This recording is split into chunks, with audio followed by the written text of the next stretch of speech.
오늘의 말씀은 사무엘하 17장 15절부터 29절까지 말씀입니다.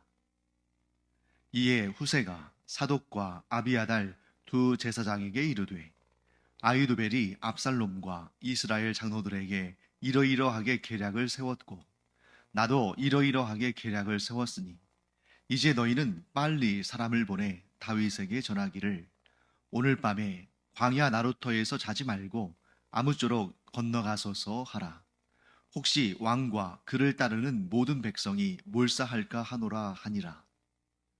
그때에 요나단과 아히마아스가 사람이 볼까 두려워하여 감히 성에 들어가지 못하고 에느로겔가에 머물고 어떤 여종은 그들에게 나와서 말하고 그들은 가서 다윗 왕에게 알리더니 한 청년이 그들을 보고 압살롬에게 알린지라. 그 두 사람이 빨리 달려서 바후림 어떤 사람의 집으로 들어가서 그의 뜰에 있는 우물 속으로 내려가니 그 집 여인이 덮을 것을 가져다가 우물 아귀를 덮고 찌은 곡식을 그 위에 널매 전혀 알지 못하더라.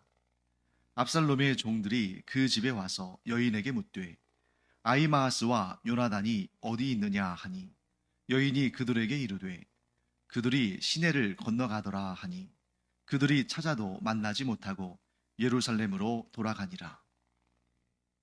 그들이 간 후에 두 사람이 우물에서 올라와서 다윗 왕에게 가서 다윗 왕에게 말하여 이르되 당신들은 일어나 빨리 물을 건너가소서. 아히도벨이 당신들을 해하려고 이러이러하게 계략을 세웠나이다. 다윗이 일어나 모든 백성과 함께 요단을 건널세 새벽까지 한 사람도 요단을 건너지 못한 자가 없었더라.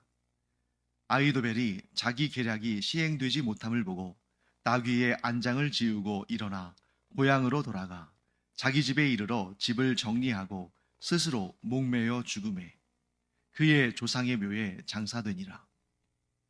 이에 다윗은 마하나임에 이르고 압살롬은 모든 이스라엘 사람과 함께 요단을 건너니라. 압살롬이 아마사로 요압을 대신하여 군 지휘관으로 삼으니라. 아마사는 이스라엘 사람 이드라라 하는 자의 아들이라. 이드라가 나하스의 딸 아비갈과 동침하여 그를 낳았으며 아비갈은 요압의 어머니 수르야의 동생이더라. 이에 이스라엘 무리와 압살롬이 길르앗 땅에 진친이라. 다윗이 마하나임에 이르렀을 때에 암몬 족속에게 속한 랍바 사람 나하스의 아들 소비와 로데발 사람 암미엘의 아들 마길과 로글림 길르앗 사람 바르실레가 침상과 대야와 질그릇과 밀과 보리와 밀가루와 볶은 곡식과 콩과 팥과 볶은 녹두와 꿀과 버터와 양과 치즈를 가져다가 다윗과 그와 함께한 백성에게 먹게 하였으니 이는 그들 생각에 백성이 들에서 시장하고 고나고 목마르겠다 함이더라.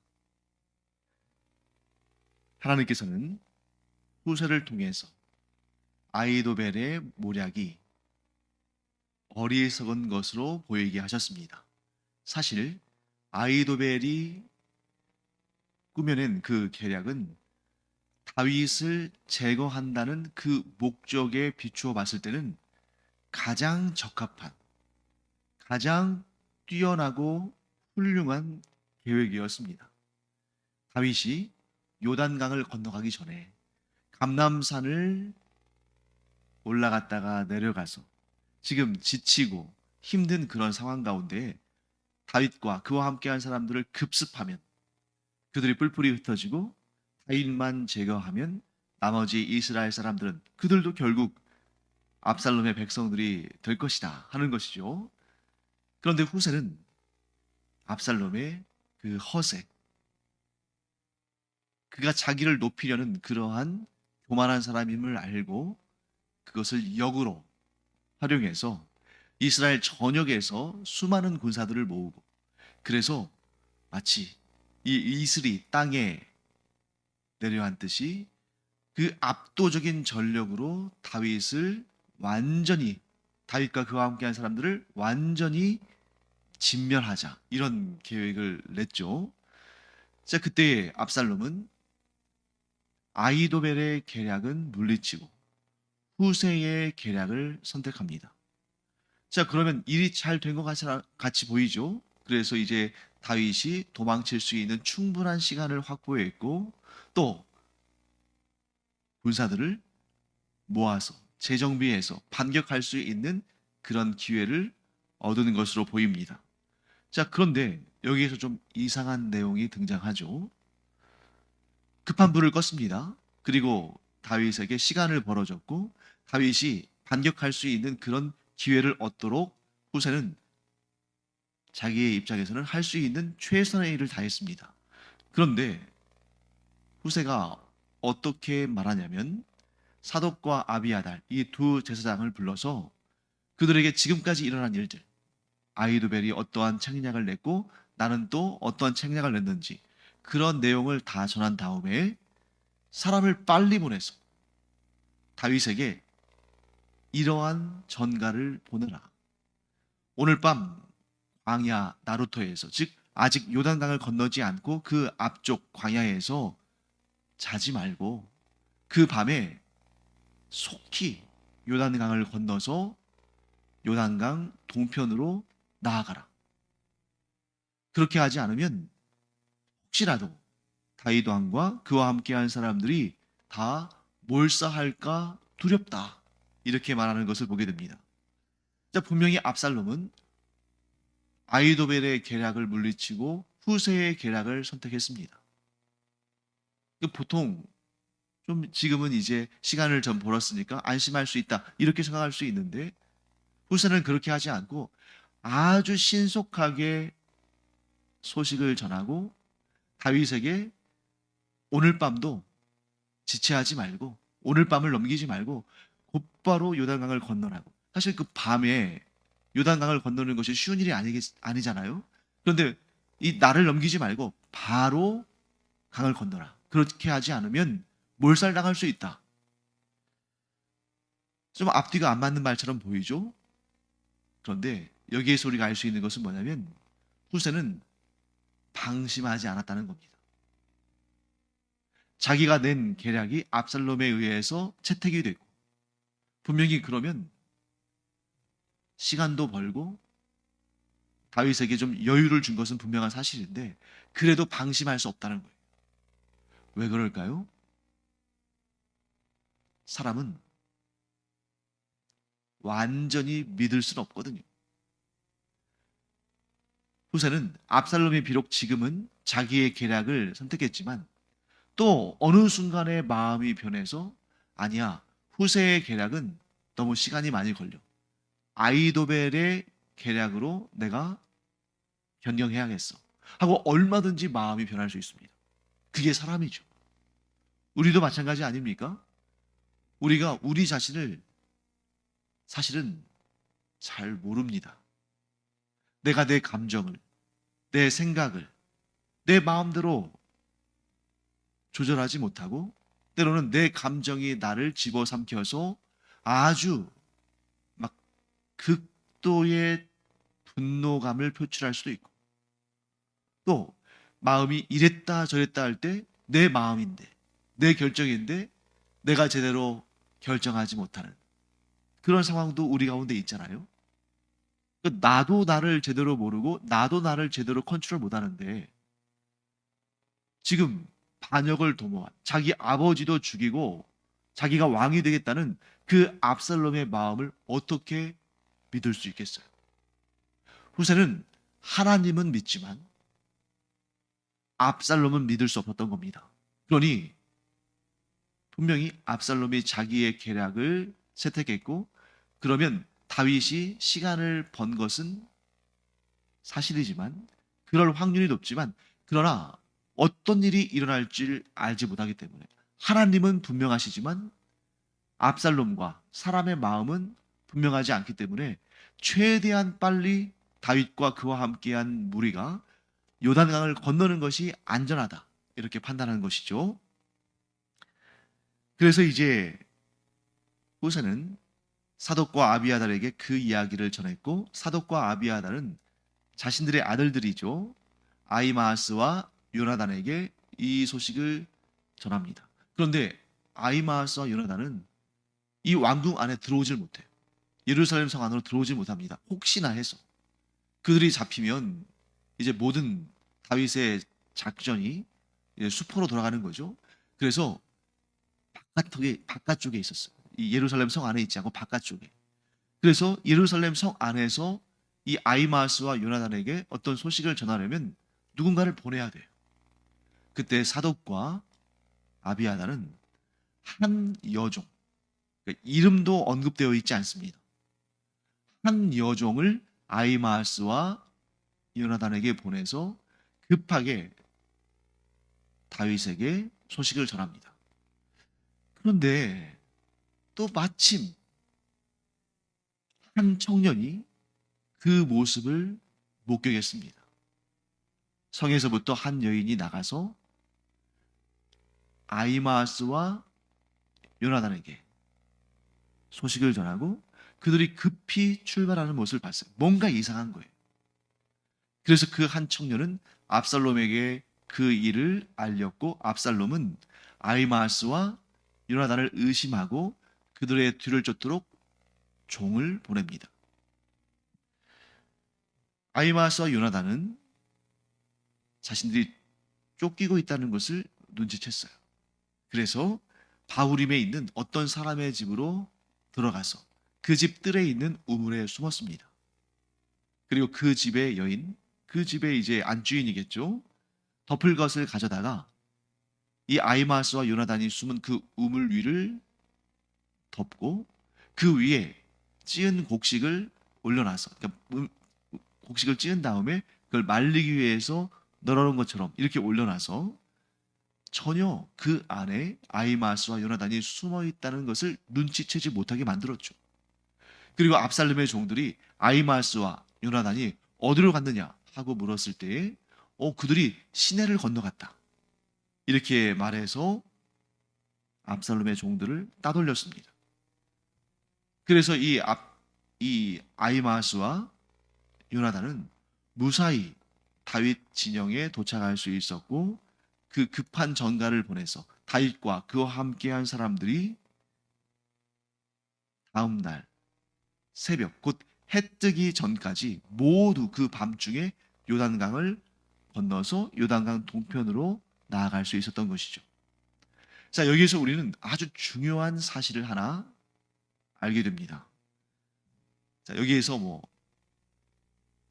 사독, 아비아달, 아히마아스, 요나단, 또 후세, 이런 사람들은 우리가 지금 계속해서 그 이름이 언급되고 그들이 다윗을 돕기 위해서 생명을 바치며 목숨을 바치면서 다윗을 지켜주고 있죠. 그런데 여기 사독과 아비아달과 그들의 아들들인 아히마아스와 요나단에게 소식을 전달하는 한 여종이 있었죠. 그리고 쫓기는 아히마아스와 요나단을 우물에 숨겨주고 또 둘러붙여서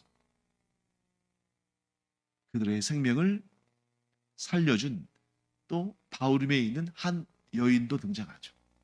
이들은 성경에 이름이 기록되어 있지 않기 때문에 누군지도 우리가 모릅니다. 그의 이름이 언급되지 않아요. 그럼에도 불구하고 그들은 하나님의 역사에 하나님께서 다윗을 도우시고 그를 보호하시고 그를 다시 왕의 자리에 세우시는 그 하나님의 역사에 아주 귀한 사람들로 쓰임 받았다는 거죠. 사독이나 아비아들이나 또 후세나 아히마아스나 요나단 못지않게 결정적인 순간에 하나님의 귀한 종들로 쓰임 받아서 하나님의 그 역사에 중요한 한 편을 장식한 것이죠. 그런데 또 한 사람이 등장합니다. 이 여종이 아히마아스와 요나단에게 급한 전가를 전할 때 그 모습을 지켜보고 압살롬에게 고자질한 한 청년이 또 등장하죠. 이 청년의 이름도 우리가 알지 못합니다. 그런데 그는 다윗을 대적하는 압살롬의 편에서 일했기 때문에 곧 다윗의 하나님을 대적하는 일에 쓰임 받은 거죠. 이름도 우리가 알지 못하지만 사랑하는 성도 여러분, 우리의 이름이 이 세상 역사에 기억되지 않고 기록되지 않을 수 있습니다. 뭐 그럴 가능성이 훨씬 클 수 있겠죠. 또한 우리의 이름이 성경에 기록되어 있지도 않습니다. 하지만 우리가 무명이라 할지라도, 우리가 이름도 없이 빛도 없이 살아가는 것처럼 보인다 할지라도 우리의 인생이 하나님의 역사에, 하나님의 그 구원 역사에, 하나님의 그 놀라운 역사에 아주 중요한 한편에 우리가 쓰임 받는다면 얼마나 자랑스럽고 복되고 은혜롭고 보람된 일인가. 사랑하는 성도 여러분, 오늘 내가 아무도 알아주지 않는 것 같은 그런 삶을 산다 할지라도 우리 안에 이런 소망이 있기를 원합니다. 나도 모르고 내 주변 사람들도 알지 못할 수 있지만 나의 삶의 이 순간들이 하나님께서 기뻐하시는 일, 하나님의 그 역사, 하나님의 그 구원의 구속사 가운데 쓰임 받기를 원합니다. 내가 비록 사람들에게는 유명하지 않고 또 내 이름이 역사에 그 이름이 기록되지 않는다 할지라도 나는 하나님의 역사에 하나님께 들려서 하나님의 영광을 위해서 하나님의 그 뜻과 계획을 위해서 쓰임받게 되기를 간절히 원합니다. 얼마나 복된 일입니까? 화면에 어떤 사람은 하나님을 대적하는 역사에 자기도 모르게 쓰임받을 수 있는 거죠. 이 한 청년, 그는 압살롬에게 충성을 다했습니다. 하지만 그가 하나님을 대적하고 있다고는 그렇게까지는 생각하지 못했을 수 있죠. 아마 못했을 겁니다. 그러나 그의 삶이 하나님을 대적하는 그러한 삶이 되고 말았죠. 하나님을 대적하는 자의 도움이 되는 그런 인생으로 쓰임받은 것입니다. 얼마나 안타까운 일입니까? 사랑하는 성도 여러분, 우리는 오늘 내가 어떤 일을 하며 어떤 말을 하며 어떤 생각과 어떤 결정을 할 때에 이 일이 어떤 열매를 거둘지는 잘 알지 못합니다. 내가 지금 생각하는 이것이, 내가 지금 말하고 행동하는 이것이, 내가 지금 결정하는 이것이 나중에 어떻게 열매 맺고 어떤 결과를 가져올 것이라고 다 알면서 살아가는 사람은 없어요.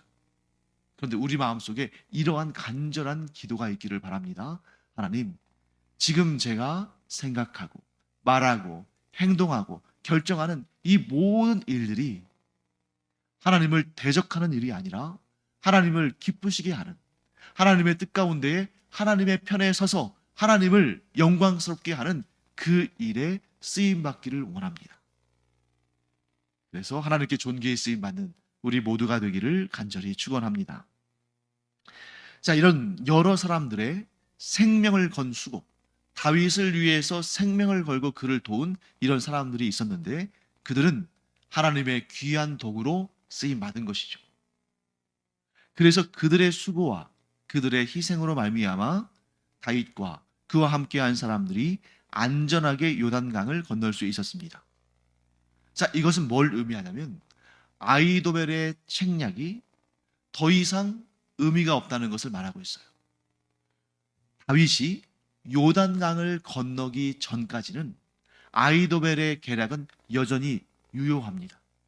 왜냐하면 압살롬이 언제든지 생각을 바꿔서 아니야, 후세의 생각보다는 아히도벨의 계략이 더 실현 가능성이 있어 하고 그 밤이 지나기 전에 얼마든지 아히도벨의 계략으로 다시 마음을 바꿀 수 있다는 거죠. 그런데 후세가 급하게 사람을 보내서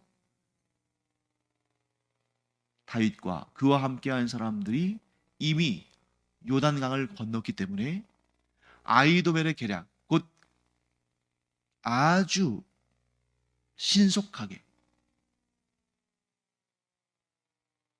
다윗과 그와 함께한 사람들을 제거해 버리는. 아니 다윗만 제거하고 그와 함께한 사람들은 그냥 압살롬에게로 돌아서는 그러한 이 급습 작전. 이것은 언제까지만 유효합니까? 다윗과 그와 함께한 무리가 요단강을 건너기 전까지만.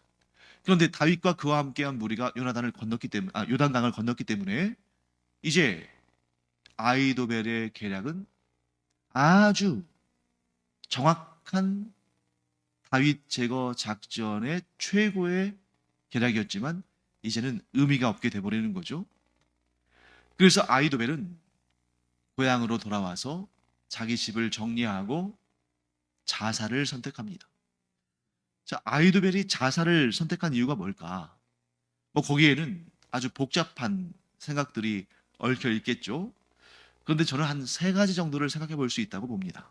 첫째, 이스라엘 최고의 전략가의 책략이 선택되지 않았다는 사실. 이것도 전략가도 아닌 후세에게 밀려서 자기의 계략이 선택되지 않았다는 사실에 자존심이 상했을 겁니다. 둘째, 아이도벨은 최고의 지략가였기 때문에 다윗과 그와 함께한 사람들이 요단강을 건넜다는 것이 무엇을 의미하는지를 정확히 알았습니다. 그건 뭘 의미하냐면 압살롬의 반역이 실패할 것을 예견하는 거죠. 다윗과 그와 함께한 사람들이 요단강을 건너지 않았다면 압살롬의 반역이 성공할 가능성이 매우 크지만 그들이 요단강을 건넜다는 것은 압살롬의 반역이 실패할 가능성이 매우 큰, 아니 실패했다고 봐야 할 그런 상황이다 하는 것을 아이도벨은 직감한 거죠. 그리고 세 번째, 그렇게 해서 다윗이 압살롬의 반역을 진압하고 복귀했을 때 그 앞에 설 자신이 없는 겁니다. 누구보다 다윗과 가까웠던 그의 책략가였던 자신이 다윗을 배신하고 압살롬 편에 서서 다윗을 죽일 계략을 세웠다는 것을 다윗이 모를 리가 없는데 그때 받게 될 수모와 형벌을 도무지 감당할 수 없었던 거죠. 그래서 그는 자살의 선택을 합니다. 그런데 아이도벨이 그렇게 뛰어난 지략가고 전략가인데 그의 평생에 그가 생각한 그러한 일들 가운데, 그러한 작전 가운데, 그러한 계략 가운데 최악의 선택은 무엇인가? 최악의 선택은 바로 그가 스스로 자신의 목숨을 끊는 자살인 거죠. 왜냐하면 자살은 그 어떠한 용서와 화해와 구원의 기회도 다 스스로 파괴하는 것입니다. 다윗이 아이도벨을 만났을 때 그를 심하게 추궁하고 꾸짖을 수는 있지만 죽이지 않을 수도 있는 거예요. 오히려 이 이후에 아이도벨이 다윗과의 관계가 더 좋아져서 물론 그건 뭐 상상이지만 그가 다윗과 함께 위대한 역사를 다시 써나갈 수도 있는 것입니다. 그러나 아이도벨은 자살함으로 말미암아 그런 기회를 다 파괴했고 심지어 자기 자신의 생명을 끊고 하나님 앞에 회개할 모든 기회도 상실한 거죠. 자살은 어떠한 상황에서도 최악의 선택이다 하는 것을 우리가 보게 됩니다. 자, 그렇게 해서 이제 다윗은 그와 함께한 사람들과 함께 요단강을 건너서 마하나임이라는 곳에 이릅니다. 마하나임, 어디서 많이 들어본 것 같잖아요. 네, 이 마하나임은 사울이 죽은 다음에 아브넬이 사울의 아들 가운데 이스보셋이라는 사람을 이 마하나임으로 데려가서 거기에서 남쪽 유다를 제외한 북쪽의 이스라엘의 왕으로 세운 곳이죠. 그러니까 뭐 반쪽이긴 합니다만 북쪽의 그 이스라엘 진영의 수도로서 사용된 곳이기 때문에 이 다윗이 자기의 새로운 정부를 그곳에 일종의 임시 정부를 그곳에 세울 만한 그러한 인프라나 모든 상황이 잘 준비된 곳이죠. 거기에서 다윗은 여전히 요압과 아비새와 또 그와 함께한 그런 군사들이 있었죠. 그런 군사들과 함께 이제 그 후를 준비할 수 있는 그런 시간을 갖게 됩니다. 이때 압살롬은 요압을 대신해서 아마사라는 사람을 군 지휘관으로 삼죠. 자, 성경은 뭐라고 기록하고 있냐면 아마사의 어머니가 요압의 어머니인 수루야의 동생 아비갈이다. 그러니까 요압의 어머니와 아마사의 어머니가 참매지간인 거예요. 그러니까 요압과 아마사는 이종 사촌지간인 것이고 다윗에게는 요압도 조카뻘, 아마사도 조카뻘입니다. 그래서 자기의 조카 중에 한 명이 자기의 군대 장관이고 자기의 조카 중에 한 명이 반란을 일으킨 반역을 한 압살롬의 군대 장관이 된 거예요. 참 너무 안타까운 상황인 거죠. 그리고 아마사를 오늘 본문에서 언급한 이유는 이후에 다윗이 왕으로 복귀하면서 다시 한번 그 일이 등장합니다. 자, 마지막으로 이제 다윗이 마하나임에 이르렀을 때에 다윗을 돕기 위해 찾아온 사람들이 소개가 되죠. 그들이 다윗에게 선을 베풀었습니다. 다윗이 가장 힘들고 고통스러울 때 다윗 곁에 있었고 그를 도왔습니다. 그런데 그것은 곧 뭘 의미하냐면 자신들의 생명을 내놓았다는 거예요. 만일 압살롬이 반역에 성공한다면 다윗을 도운 이 사람들은 모두 자신들만 죽은 것이 아니라 그 가문이 멸절되겠죠. 압살롬의 성품을 보자면 그러니까 자기의 생명을 걸고 다윗을 도운 겁니다. 그것은 곧 뭘 의미합니까? 하나님께서 기름 부어 세우신 다윗을 도왔다는 것은 하나님의 편에 섰다는 것이고 하나님의 역사에 도구로 쓰임받았다는 거죠. 결국 그들은 다윗이 평생 자기가 가장 어려웠을 때 자기를 도왔으니까 다윗이 평생 고마워하는 마음을 그들에게 가졌을 뿐만 아니라 하나님께서 그들에게 반드시 복을 주셨을 것이다. 왜 그렇습니까? 목숨을 걸고 다윗을 도왔다는 것은 목숨을 걸고 하나님의 편에 섰다는 것이고 그러면 당연히 하나님께서 그들에게 복을 주지 않으시겠습니까? 우리가 아까 무명의 사람들이 생명을 걸고 다윗을 도왔듯이 여기에 나오는 이름이 등장하는 이름이 기록된 이 사람들도 생명을 걸고 다윗을 도왔습니다. 그들은 이름이 기록되었든 이름이 기록되지 않았든 하나님께서 기름 부어 세우신 다윗을 도왔기 때문에 그들은 하나님 편에 선 것이고 그들은 결국 하나님께서 주시는 복을 그들뿐만 아니라 그들 자자손손 대대로 받았을 겁니다. 사랑하는 성도 여러분, 우리도 그러하기를 바랍니다. 우리의 목숨을 거는 우리의 생명을 거는 그 일이 하나님을 대적하는 일이 아니라 하나님을 따르며 섬기며 하나님의 역사에 쓰임받는 그 일이 되기를 간절히 축원합니다. 그러면 반드시 우리뿐만 아니라 우리 자자손손 대대로 하나님께서 주시는 놀라운 복과 은혜와 상을 받게 될 줄 믿습니다. 기도하겠습니다. 하나님, 저희가 때로는 우리가 살아가는 방향이 어떤 방향인지를 잘 알지 못하고 살 때가 있지만 저희들이 간절히 바라옵기는 저희들의 삶의 모든 순간, 모든 상황에서 하나님 편에 서며 하나님께 충성을 다하며 하나님의 일에 쓰임받는, 그래서 하나님께 칭찬받고 상과 복을 받는 그런 은혜를 누리기를 원합니다. 하나님, 이루어 주시옵소서. 감사드리며 예수님의 이름으로 축복하며 기도합니다. 아멘. 기도하는 시간입니다. 우리는 기도할 때 항상 이런 마음 갖기를 바랍니다. 하나님, 제가 지금 무엇을 기도하든 무엇을 생각하고 무엇을 말하고 어떤 일을 하든 항상 하나님 편에 서며 하나님을 기쁘시게 하며 하나님의 역사에 쓰임받게 되기를 원합니다. 그렇게 우리 기도하기 바랍니다. 기도하겠습니다.